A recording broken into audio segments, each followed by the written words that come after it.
मोदी सामीन ग्राम और मेरे प्यारे हमतब साथियों, अस्सलाम वालेकुम।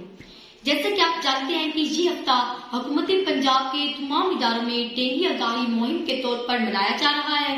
पंजाब एजुकेशन फाउंडेशन के अहकामात के मुताबिक अल-फैसल पब्लिक मॉडल स्कूल वैसावाला जिला झंग में भी डेंगू की मुहिम के सिलसिले में मुख्तलिफ सरगर्मियां करवाई जा रही हैं। इसी सिलसिले में मैं आपको बताऊंगी कि डेंगू क्या है, इसकी वजूहात क्या है, इसके अलामात क्या है और हम डेंगू से किस तरह बच सकते हैं।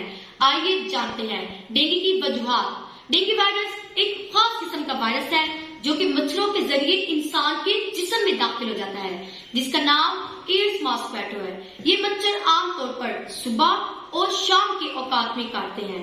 ये वायरस इंसान के जिस्म में 2 से 7 दिन तक रहता है। डेंगू की अलामात सर में दर्द, आंखों के पीछे दर्द, जोड़ों और पट्टों में दर्द, वॉमिटिंग करना, सांस लेने में दुश्वारी, जिल्द पर धब्बे, ब्लड प्रेशर का लो हो जाना और तेज बुखार का होना, ये इसकी बुनियादी अलामत हैं। अब आपको मैं बताऊंगी कि इसकी एहतियाती तदबीर क्या है, यानी कि जिनको अपनाने से हम महफूज रह सकते हैं। घर या स्कूल के अंदर किसी भी जगह पर पानी को खड़ा ना होने दें, क्योंकि पानी के अंदर ये मच्छर नशोनुमा पाता है। खुले और गंदे पानी पर मच्छर मार स्प्रे करें, साफ पानी भी ढांक कर रखें। मच्छर भगाने वाली दवाइयां इस्तेमाल करें। अगर हो सके तो मच्छरदानी के अंदर सोएं। स्किन पर मच्छर मार क्रीम का इस्तेमाल करें।